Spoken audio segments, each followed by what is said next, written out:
How's it going, my comic chat army? We're back with another review. We still got our pins for sale. Yep. CCA pins. You got a 1 in 2 chance of getting a shiny, which is this one. And hit that subscribe button because we've got Joseph Smokey coming this Wednesday. We got Rich Woodall soon, like planned. What's his name? Ben Dunn, Yep. the publisher and creator of Teeter. We've got the creative team behind By the Horns, getting these guys soon, the Dugan brothers. Yep. And what'd you say his name was? Amoroso. And Amoroso. That's gonna be like a threesome interview or foursome interview. I don't know. We've got some really good books coming up too. Yep. So Got some great books. Tell them what we got. We've got Electric Black coming. We've got Capable 3, Mhm. Trouble coming. What else? What do we else? Saints. Parallel. Which those are big books, so we're getting through them. But yeah, so please. So, intergalactical deathmatch. I thought it was gonna be like a clay fighters type. Like Celebrity Deathmatch. Yes. Like that. And couldn't think of it. or like each planet had a champion, and like they're fighting under their will, or like this has been going on for years, and like it's like the WWE. But the WWE inspired him to make the intergalactical deathmatch. And the dude on the front is Soul Rocket. Just wanted to tell y'all that. So far, Soul Rocket is the champion. And I'll show y'all a couple pages. So what is it, like a club or something? Like a... No, like the guy, like the little goblin guy. I forgot his name. Which I am terrible with names. I need to write their names down. Is this set in like a time? Or No, it doesn't. It just says, it just Okay. keeps flashing back like 25 years ago. And it like tells a little bit in the future. Like it tells the whole narrative through flashbacks.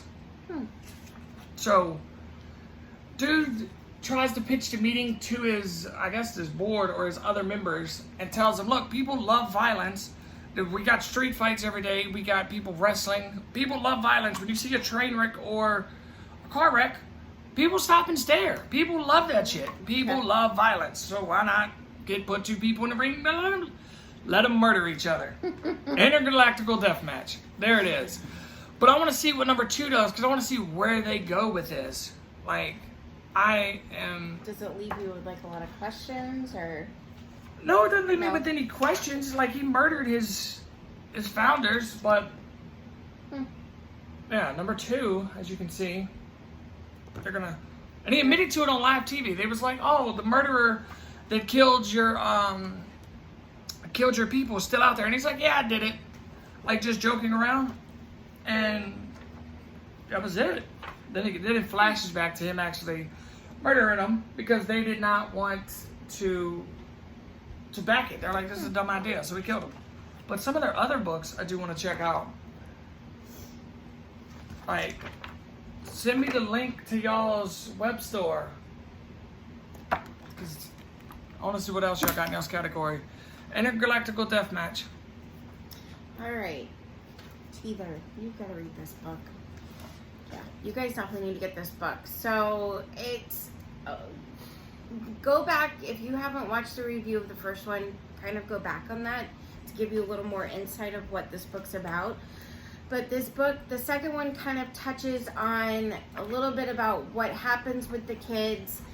So Lily, who was abducted by this creature that ended up being summoned by this group of kids who thought that they were summoning this certain demon that was going to grant them wishes. Well, they brought a different demon altogether. And he's basically, or I don't know if it's a multiple demons or one, I don't know. But it's taken over this little girl, Lily, and she's basically going after each one of the kids that left her for dead. In the woods? In the woods, thank you. So that's basically what she's doing. She's wreaking havoc in the school and trying to get at each one of the kids. She's already killed one of them. And now she's trying to go after, I think it's Chad. But basically, yeah, it just kind of touches on how the creature came about. And it's just following Lily going after, seeking revenge on the kids. So why is it called Teether? Does she? I don't know. I don't know if that's the name of the creature. It has not really given me any insight as to why it's called Teether. But the artwork is so good in this book. I mean, there's some of these pages have such simplicity, but with the color of being just gray, black, white, and red, you really get a lot of detail and definition out of this book. But I love this book. And see, absolutely love this book. Ben was doing this back in. Does it give us a year? I didn't see. Now Marvel and DC are now doing the black, white, and blue, black, white, and red. Yeah. And Ben's been doing it way back. I'm trying to find a year, but keep telling them. But the one thing about this book, that this series, that I really appreciate them doing is this. Like, they show you pages of insight and a little insight of how they've created this book and the journey of it. And these pages, he was saying how he just carried a sketchbook around with him, and a lot of the pages out of his sketchbook were what we're seeing as the art in these books. Like, he felt that they didn't need any additional work, like it was perfect. Yeah, and he was talking about, I started reading something about a Spider-Man page, but anyways, check That's a Spider-Man homage. Yeah, so check this out. This book is so good, you guys. But I mean, would you agree with what? The art doesn't need any extra work? No, I think like I was saying, I think some of the details, I don't know anything about this yet, but I'm very intrigued with, like, the animals from the woods, because, you know, where they summon the demon, now they're taking over creatures, but it doesn't really give me anything on that yet.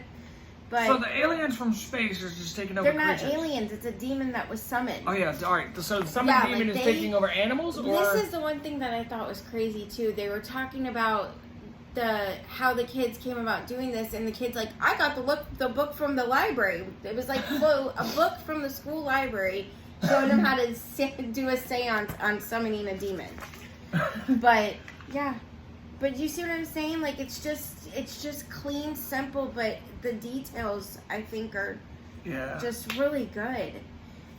I like it. And it's different. Like, it's not like your typical high school group or college kids. No, these are young kids that are like elementary, maybe middle school age. All right. It's different, so. All right, my comic set on me.